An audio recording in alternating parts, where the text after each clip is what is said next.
Why you do this, Apollo?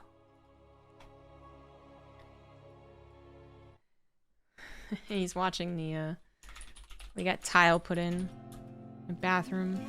He's watching them leave apprehensively. He needs me to protect him. He's a pretty outgoing cat most of the time, but now when there's like power tools going on. All right, top left we have Lambo for the Shopify Rebellion. Bottom right we have Mal's Esports HeRoMaRinE.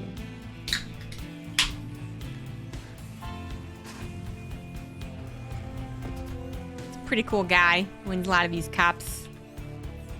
Pretty good win record against Lambo. Unless I've missed something.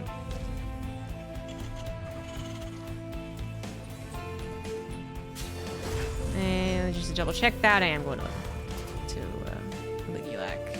Looking. Yeah. So currently HeRoMaRinE has won their last 3 series. And before that, it was definitely back and forth. But just something about the last month or two, it's been very HeRoMaRinE sided. Both in the Open Cups as well as the regional. So the regional one definitely was explained by Lambo being sick, to be fair, but nonetheless, HeRoMaRinE has been winning more often lately against the guy. We'll see if that changes here for the semifinal. Again, the other semifinal yet to be determined. Bit of a slower bracket on that side.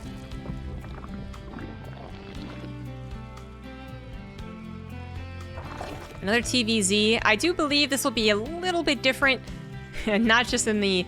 I mean, the last game versus Lambo and Spirit was actually quite interesting, but yeah, not in that department, but yes, different than that. But also in the openers, I think HeRoMaRinE's been a little more flexible, especially in the Open Cups. Yeah, has been throwing out a couple of different TvZ build orders. A little more so than Spirit, maybe. The thing is that I feel like Spirit maybe does it more in, like, regional, premier tournaments, that type of stuff. And HeRoMaRinE does it more in the Open Cups. Funnily enough, might be what I'm concluding here. Yeah. Anyways, no one goes back and tracks those types of stats. It's fine. Going off of gut feeling. But right now, with the lack of second gas and HeRoMaRinE already being at 26 supply, it is going to be another 3rd CC build. So there you go. Okay, buddy, they're gone. You can get off my mouse now. No. Wow. You guys should witness this tantrum going on right now. Because there's not much else to do. Waiting for 3rd CC.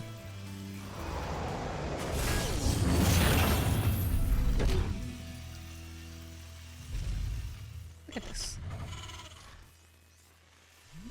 Resubscription received. Apparently you are doing something right, Captain.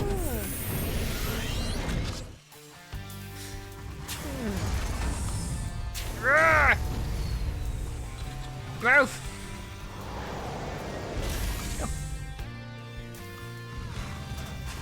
Go.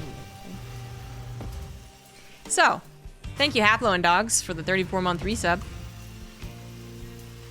you guys like my cats. And butts.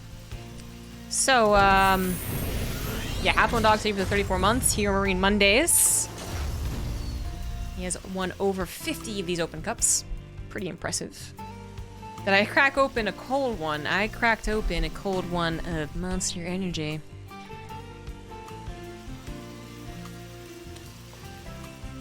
It is amazing how many things in our lives are canned. They come in a can and are carbonated as well. So many things are. And yet, whenever someone hears that, they almost always ask me if I'm opening up a beer. There's a lot of things that do that. Anyways, this was a particularly fast 3rd CC build as it is Moondance. That's probably not too surprising. Already on location, Lambo sees everything he needs to see up to the Hellion Banshee, but you know what he didn't see? These Hellions rolling on by. They slipped through the natural despite Lambo's attempts to safeguard his drones. 6 drones really isn't all that bad for 4 Hellions. On either side, I feel like. HeRoMaRinE's actually pretty happy with that. Lambo's a bit disappointed, but it's like, I don't think it's what's going to be determining the game. Unless this kind of snowballs and Lambo makes mistakes a lot elsewhere. But I think with the double evolution chamber block, it was clear that the queens were just slightly out of position. He was paying attention. Just was a case of a foot away, 2 feet away, whatever equivalent in StarCraft there is, from being close enough to... I thought I turned that off. Being close enough to stop the Hellions. Because literally that's all it takes sometimes. The Terran player sees the queens here instead of, you know, here instead of here. And they're like, okay, I'm going to gun for it. They see him here. They said, okay, I'm not going to gun for it. But yeah. HeRoMaRinE, moving on. He did build 8 Hellions in total, so 4 still in the field. Safeguard him with his micro. Against any other attempt at Ling run-bys. So that means he can get his... Oh, that's what I turned off. My bad. Can get his 3rd CC, or I would say 3rd CC, yeah, but that's actually not so much a problem. So, you know, that would actually be usually one of the bigger issues with sacrificing your Hellions very early on, is the lack of defense on a fresh 3rd base as you're just starting your production of Marines, but not on a map like this. So ultimately the 4 Hellions, well, I guess they'll pair up as Hellbats later on, or still have a little bit of map control to give HeRoMaRinE. Lambo, as I said, probably just shook his head a little bit, disappointed, but not overly concerned about those loss of drones and mining time. Has gotten up to his 4th base on the front side to help spread that creep, but is also grabbing the 5th base in the back. So you'll actually see a lot of Zerg players hold off in this base until almost like the last second, 6th, 7th, 8th, or something like that. But this is going to guarantee him a 5 base setup, where if you try to go 4th, 5th over here, how that Banshee would have gotten to cancel.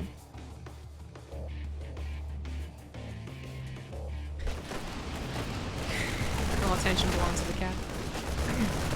Yeah, they're cute.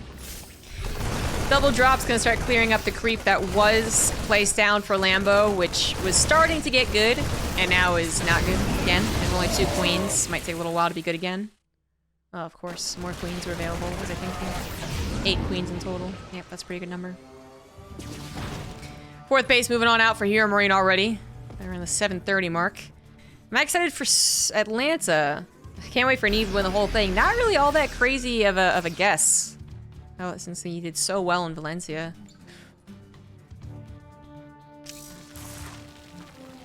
I don't know who's gonna win it. I'm just gonna guess Cyril to BH, but am I excited for it? Yeah, of course. I just really, really wish that it was in person. I think North America still has a lot of interest, like in live attendance, and it generally is a good crowd. Whereas Valencia is a pretty good crowd, but I think just generally is going to be of lower attendance and lower fanfare. So I'm going to be really bummed if Atlanta is like popping off and I got to listen to it through playback or something. Not that it should discourage any of you from trying to make it very exciting for the crowd. Absolutely, please do get really excited. Yeah, that's going to be happening in just a week time, guys. Week and a couple of days. Next Friday, DreamHack Atlanta. Which means I'm leaving for Sweden, because reasons, on Tuesday. Let's play a classic game on this stream. Guess if ZombieGrub and all talent already have their flights or not. It's a pretty obvious answer if I'm asking the question. The answer, as usual, is a no. There is a week until I fly, and I do not have any flights. So that's always super cool. But don't worry, guys. This is their 7th time promising it'll get better on flights, so it's, you know, a matter of time. We had some micro trades going on, as much as I'm kind of memeing a little bit and joking around because this game doesn't have a whole lot of pivotal moments happening. There's been some scuffles, some neat micro from both of them, some attempts to just gain that extra little bit ahead on the game that is ultimately going to go into probably like 20 minutes. Are you okay? More power to you. But I just don't think it's going to end prior to that. HeRoMaRinE, I do declare, is in a pretty good spot. Really fast 4th base was excellent. The Lambo wasn't, it was in a terrible slot 5th base, but really took a sweet time getting to a 6th. Maybe that's not super important because it was such a fast 5 base setup. 90 drones still have plenty of minerals to mine. But it's more the pacing of everything else that is worrying. The creep spread is okay at this point, I guess. I'm not going to talk about that. But the 2-2 only being halfway done for Lambo, as HeRoMaRinE should be starting his 3-3 very soon. HeRoMaRinE already having his ghost production started. I just feel like the pacing worked out a little bit better for HeRoMaRinE. Lambo might just be willing to, intending to go into pure lane bane lane Hydra anyways, since that seems to be a better late game for the Zerg than anything else. Looks like he finally caught those medevacs. Thank you for appeasing the overmind. But I think that it is kind of a weird place that TvZ has found itself, isn't it? Thank you, Constree, for the Prime sub. But yeah, as much as that is the late game answer to someone who was like turtled up with a lot of ghosts, I don't think someone, especially if they're going to be behind on upgrades, as long as Lambo is going to be, I just don't think it's necessarily like a, oh well, who cares, I'm going to be doing this anyways, you know? But it might be. Honestly, it might be. I think the issue are that Terrans are identifying more change of composition is needed. That, they can't just say, well, you're going to go into Ultras and Broodlords and Lurkers, and I'm going to go into Ghosts, and Ghosts are really good against all those things. There's a little more... Oh my god, there's a lot of SCVs dead. Oh, not that much, actually. 13 plus Planetary saved. Banelings could have been used better. Anyways, they're looking at the situation and saying, okay, you are still going this composition, so I should not be going for this composition. So they should not be going into like 20 ghosts. They should probably stop maybe at 12, for instance, which is currently at HeRoMaRinE. What HeRoMaRine's at? Because extra ghosts just aren't going to help as much as perhaps, honestly, extra Marauders, actually. And certainly extra Widow Mines and tanks. When you are facing someone who is going mass Ling, Baneling, Hydra. Add in any of those high-quality units like Lurkers and Broodlords. High supply units as well, and the ghosts are great.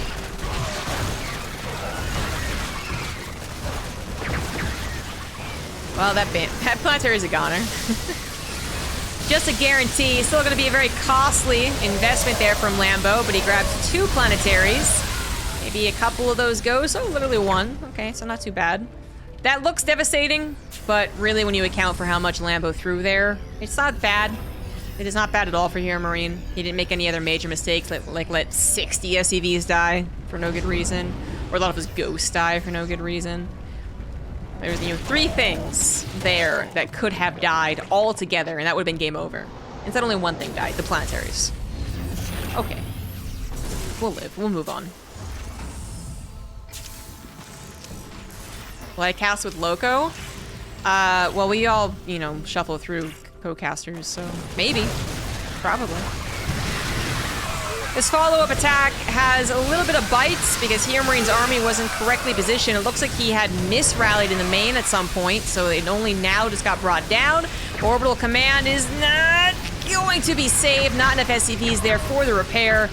But HeRoMaRiNE, at the very least, gets some last-second snipes, literally, onto some important units, and that was the complete trade of Lambo's army on the front lines. Nothing survived after that engagement, so there is something to consider. And HeRoMaRiNE still had at least 1 extra command center to throw around. This is a planetary, so that is his last extra command center until he can start building a bank again. He also has already done a good job of replacing SCVs that were lost, so I think he could stop building them at this point. So 49 have died, he's back up to 71, could probably stop there. Again, saved a decent amount of his army because they weren't in position, kind of, but that could work out in a weird way. I think it's still preferable that they're all in position, protecting everything, but yeah. And Lambo is not going to get a swift victory here. It's not going to be done and dusted. It's actually still a lot more of those engagements to happen. The good news for Lambo is that he's going to have 3-3 the next time that big engagement happens, which might actually influence the outcome. I would say more often it is whether or not you're catching them out of position, spellcaster usage, type of thing. But we'll see.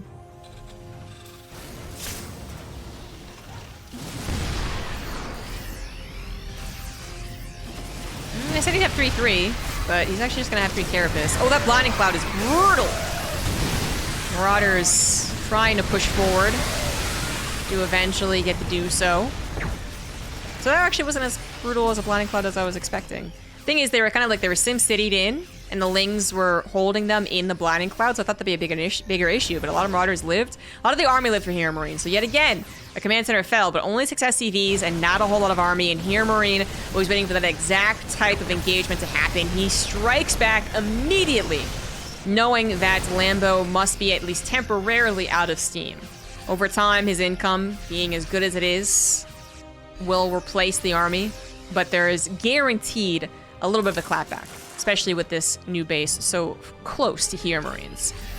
If the only base snipeable was like, you know, this one on the top right, well then maybe HeRoMaRinE doesn't get there in time. Isn't it crazy expensive now to get flights? Isn't it though? Now this will always be an absurd thing. This is esports wide, by the way. I don't know how it's really happened, except I can only guess you can call it bureaucratic incompetence. Because I really don't understand, because I've had this conversation with people who are like in the know and it still doesn't make sense to me. But I'll get to it in a second, because we have another attempt from HeRoMaRinE to defend against the Horde of Zerg. It looks like this time around he'll be saving his command center, all of his army actually in place, creating a bit of a wall. The command center is going to get repaired back up. This command center also was on a target, so another command center up and running soon enough. Also, the new defensive point of the Terran, a little bit closer to the Zerg's bases. That's good news for the Terran if they can get it up and running, which is a big if. Big loss of supply on the front side. Oh, the wood of mine! Oh, it helped kill those ghosts, and that is actually it. GG. The ghosts were fully surrounded. Maybe some of them could have been picked up, but that Planetary was going to fall afterwards. But to, the Widow Mine helped kill the ghosts. It's always funny.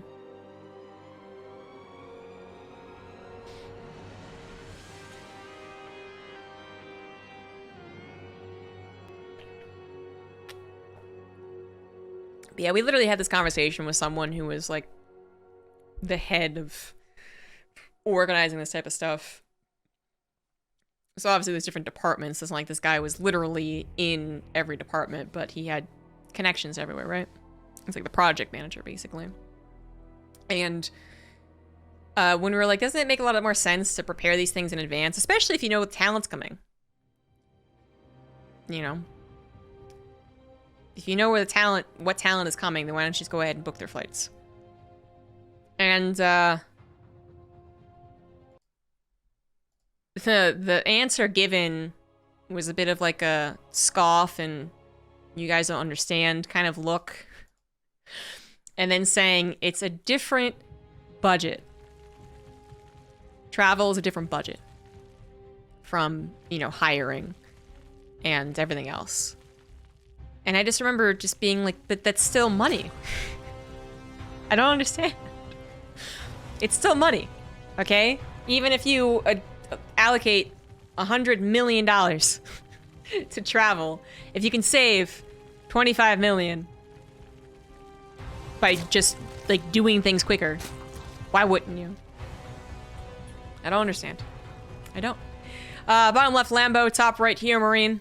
Obviously the numbers aren't that big for esports, but yeah.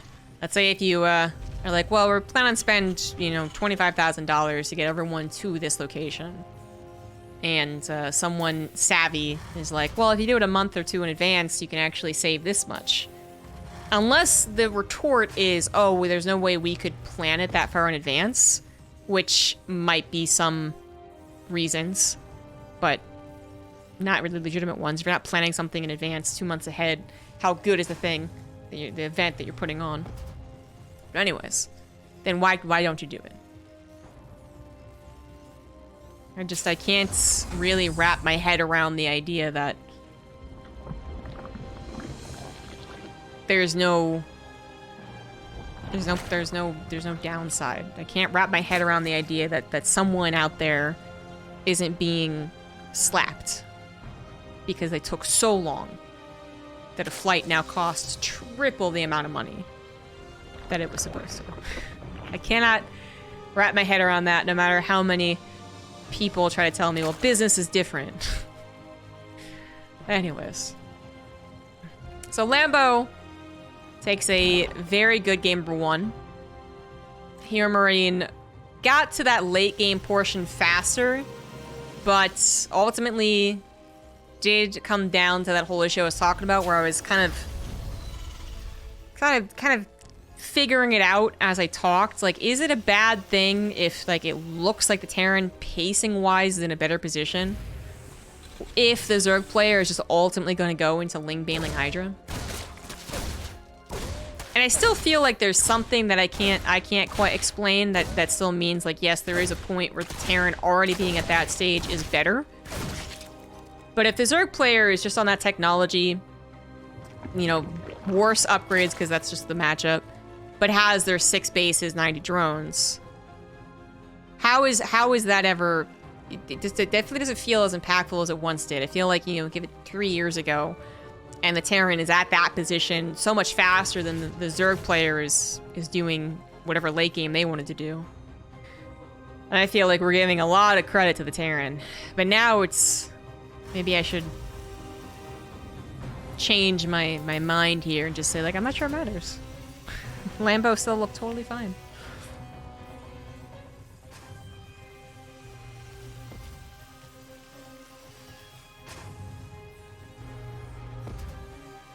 It's still money, but it's taxed and deducted differently, which impacts your reporting. That much I have heard. Obviously, there's only so much that I can understand, because these things are literally, a lot of times, designed to not be understood very easily. But I don't know how it still doesn't...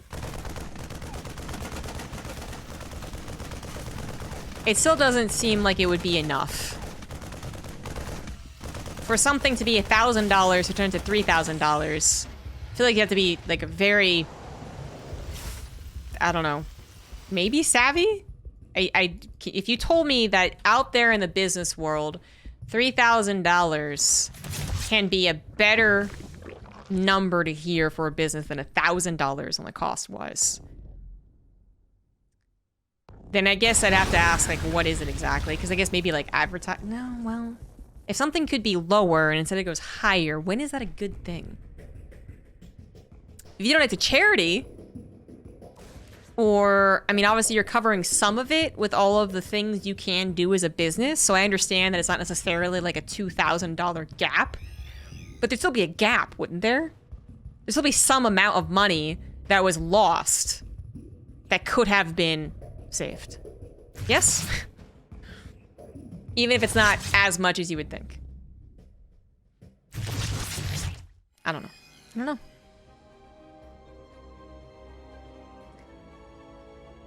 We do have a Battlecruiser opener, so certainly worth something to talk about here, as opposed to just a typical 3cc build. It was a 3rd-cc build, but yeah, we went into a Battlecruiser instead of Banshees. So Lambo did not get into the main base this time around, which is kind of funny. This is the same exact thing that happened versus Spirit, where he got to scout the first game very intently. Very much wanted to sacrifice an overload. The second game, he doesn't bother. I think both shared the map. So I guess he just doesn't feel the need to do so on Data C or something like that. But it's gonna... He's gonna miss out on an opportunity to see it's a Battlecruiser, which does have a slightly different reaction than if it was Banshees, which might be what he's currently thinking.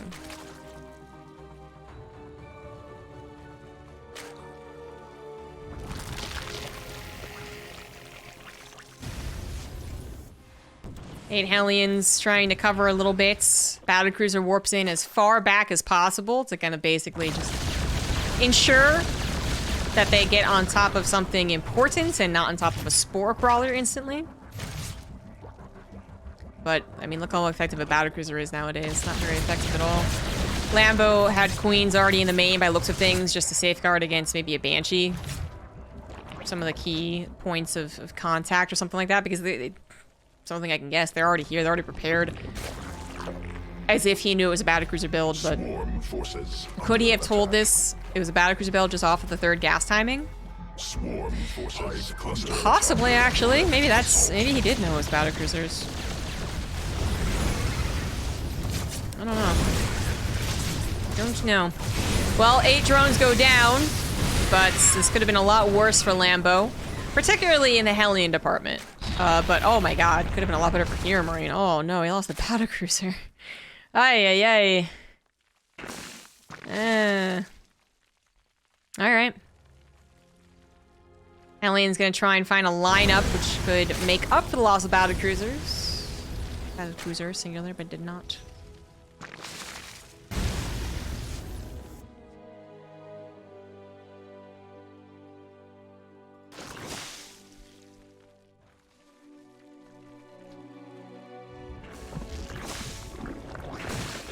Yeah, I think I have to bow to your wisdom, Ursats. And to anyone who actually knows the inner workings of large corporations. Because I certainly don't. But yet, I can almost guarantee that this is not a good thing. This is not actually a hand wave moment where they're like, it doesn't matter. I can almost guarantee that. That every time they have to pay $10,000 for Pig to fly from Australia instead of $2,000, I can almost guarantee that someone was supposed to be yelled at. And either they got yelled at, but otherwise it didn't matter to change things, or they never got yelled at because they just aren't good at record keeping. And they're like, where'd that money go? Who knows? Moving on. Unless I hear it from the horse's mouth, I suppose. I refuse to believe it. Also refusing to believe how good this actually looks for HeRoMaRinE. Segue. Mutas came out for Lambo on day to see, which I know can be very effective with him, but they haven't really gotten their time to shine because they've been under pressure for so long, but a couple of good bailing hits. Now, bailing speed isn't done. Oh, that's actually making this really difficult. HeRoMaRinE maybe with a game-winning push. I did not give it credits. Saw the opener not do particularly well, but the follow-up hitting swift.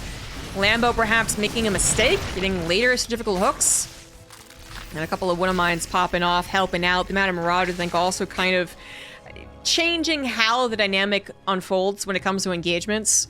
So Mutas would actually be kind of good if that was a slower paced engagement, right? If the Marauders were very slow about moving on to creep and waiting for a scan, and then providing the wall for the Marines, the Mutas can go in there and clean it up. But because it was more of like a pop, everything happened at once, the Marauders did their job as far as trying to make that wall. Soak up as many banelings as possible. And Lambo is still on the back foot a little bit because of it. 4 Mutas went down. That's actually not too bad. I thought it'd be more like 6 or 7. The number of Mutas just isn't very high right now. 12? Really? That's 12? Oh, and 6 more on the way.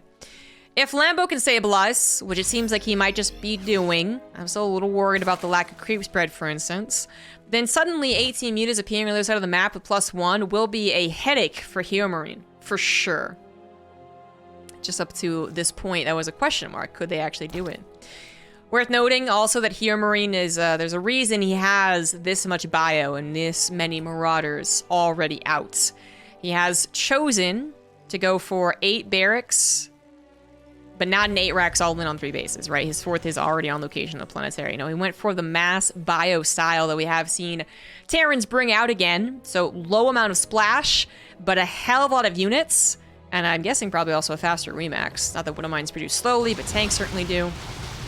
And you're just not emphasizing that second factory production. So now the second factory is done, but perhaps later than it usually would. Now the Mutas in the main base, cut down a little bit, but so far wrecking all that havoc that they would like to. We got 2 engagements happening elsewhere, attack on the south side as well as a run-by attempt to the north, which actually has not done too much except maybe deny a bigger drop to the top. Bottom side, army still being controlled correctly, and has actually to pick up though. Marauders doing their best trying to do that front line tanking, but Lambo was actually controlling multiple points as well.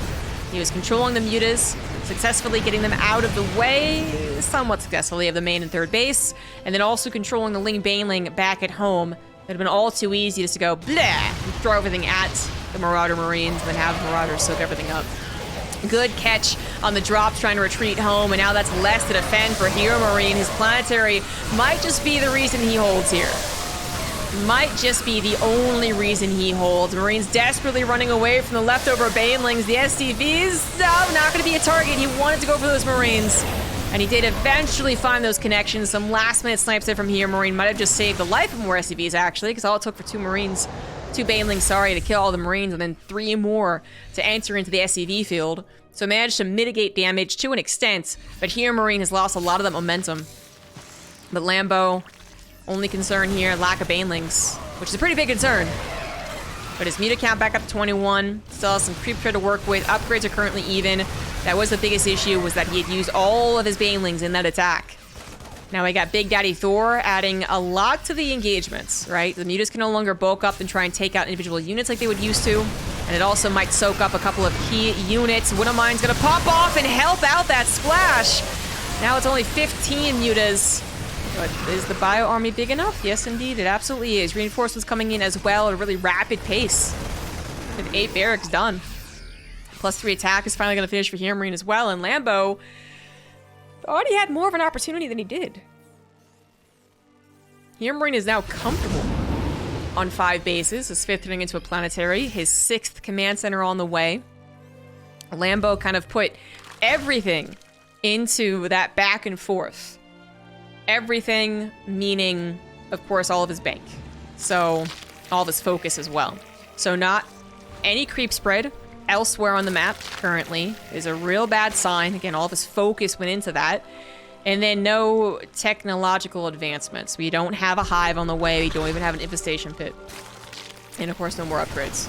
So, you know, if that doesn't work as a third player, you do have to admit that you might be screwed. I mean, just the hope for one hell of an engagement certainly is not happening here. As a couple of Widow Mines popped off. Thor is going to be completely surrounded. Bit of a waste of a Thor for sure.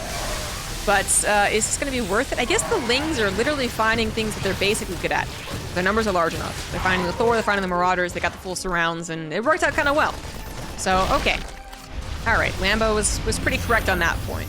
He was also continuing to micro his mutas to harass the main base of HeRoMaRinE. Hopefully he's still paying attention. 15 with 18 more on the way. He's lost a total of 30 in this game. Yikes.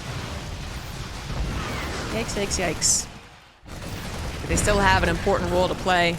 Going into pure Ling banning at this point would just almost always guaranteed be just worse. Even if the mutas don't seem like they're doing a whole lot anymore.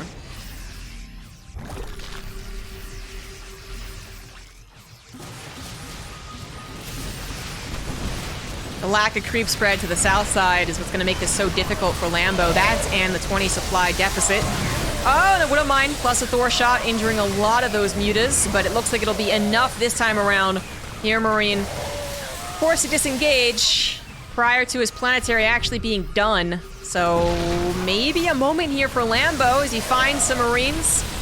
Tries to get the Baneling connections, ultimately misses that opportunity, however, and then it was just mutas left over after that, right? All it takes is like 1/2 a second misjudging how many Marines there are versus the amount of Ling Baneling muta before you just realize, oh my god, I just combated 20 Marines with 10 mutas.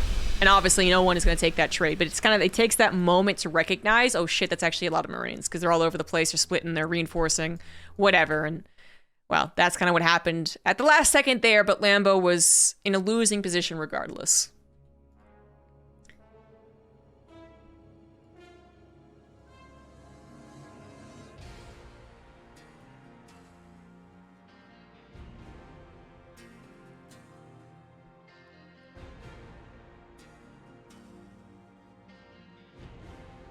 So game 3 will be happening. Because this class is business expansion, it's tax deductible. You know, if they were going to throw me well, it doesn't actually matter excuse when it comes to travel budget, you know, why aren't they throwing me business class as well? It's literally what it's there for, right? Business. The business pays for it. And then writes it off, so they give a perk to all their employees. Not in esports! Not unless you're Tastosis. Alright, game 3 is already here on Inside and Out. Top right is Lambo, bottom left it's HeRoMaRinE.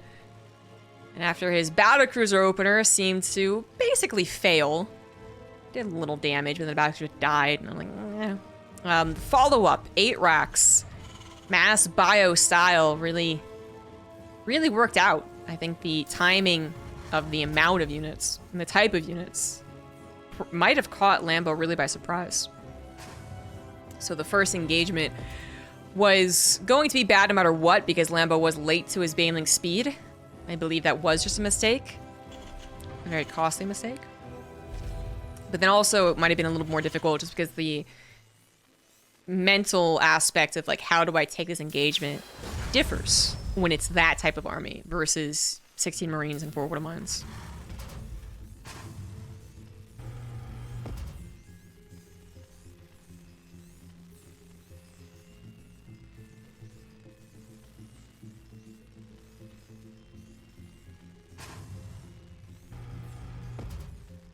There's an economist who theorized that 50% of the workers do 80% of the value.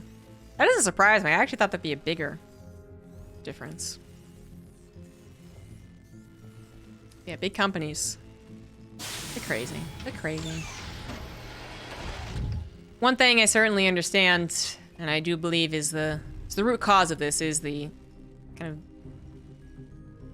with a manager has to talk to this guy, has to talk to this guy, has to talk to this guy to actually get the confirmation on that guy and this guy and this guy. So it really sucks as someone who is kind of on the butt end of things, right? No matter what you are and whatever you're complaining about, when you're the one that it affects negatively, because it is really tempting to have one person be the culprit. And sometimes that is mostly the culprit, is one person being terrible at their job, but not always.